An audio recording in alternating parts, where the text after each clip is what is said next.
ಎಲ್ರಿಗೂ ನಮಸ್ಕಾರ. ನಮ್ಮ ಅಡುಗೆ ಚಾನೆಲ್ಗೆ ಸ್ವಾಗತ.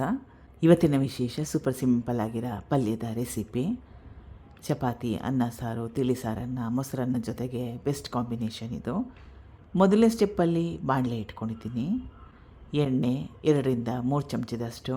ಎಣ್ಣೆ ಜಾಸ್ತಿ ಅನಿಸಿದ್ರೆ ಕಡಿಮೆ ಹಾಕ್ಕೊಳ್ಳಿ. ಎಣ್ಣೆ ಕಾದ ಮೇಲೆ ಸಾಸಿವೆ ಮತ್ತು ಉದ್ದಿನಬೇಳೆ. ಸಾಸಿವೆ ಸಣ್ಣ ಚಮಚದಲ್ಲಿ 1 ಚಮಚದಷ್ಟು, ಉದ್ದಿನಬೇಳೆ 1 ಟೇಬಲ್ ಸ್ಪೂನಷ್ಟು. ಉದ್ದಿನಬೇಳೆ ಕೆಂಪಾಗಬೇಕು. ಉದ್ದಿನಬೇಳೆ ಕೆಂಪಾದ ಮೇಲೆ ಕರಿಬೇವಿನ ಎಲೆಗಳು, ಕಟ್ ಮಾಡಿಟ್ಕೊಂಡಿರೋ ಬಾಳೆಕಾಯಿ ಅರ್ಧ ಕೆಜಿಯಷ್ಟು.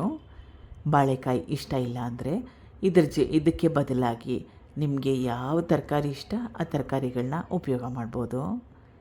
ರುಚಿಗೆ ತಕ್ಕಷ್ಟು ಉಪ್ಪು, ಅರಿಶಿನ ಸ್ವಲ್ಪ ಕಲಿಸ್ಕೋಬೇಕು ಚೆನ್ನಾಗಿ. ಬಾಳೆಕಾಯಿ ಆ್ಯಕ್ಚುಲಿ ಬೇಗ ಬೆಂದೋಗುತ್ತೆ. ಸುಮಾರು ಒಂದು 5 ನಿಮಿಷ ಬೇಯಿಸ್ಕೊಂಡ್ರೆ ಸಾಕಾಗುತ್ತೆ. 1-2 ಇಡಿಯಷ್ಟು ನೀರನ್ನ ಚಿಮ್ಕಿಸ್ಕೊಳ್ತಾ ಇದ್ದೀನಿ. ಸ್ವಲ್ಪ ತೇವಾಂಶ ಇದ್ದರೆ ಬೇಗ ಬೇಯುತ್ತೆ, ಆಮೇಲೆ ತಳ ಕೂಡ ಸಿಯೋದಿಲ್ಲ. ಈಗ ಬಾಳೆಕಾಯಿನ 3/4 ಭಾಗದಷ್ಟು ಬೇಯಿಸ್ಕೋಬೇಕು. 5 ನಿಮಿಷ ಆದಮೇಲೆ ಬಾಳೆಕಾಯಿ ಬೆಂದಿದೆ, ಆದರೆ ತೀರನೇ ಜಾಸ್ತಿ ಮೆತ್ತಗಾಗೋವರೆಗೂ ಬೇಯಿಸ್ಕೊಂಡಿಲ್ಲ.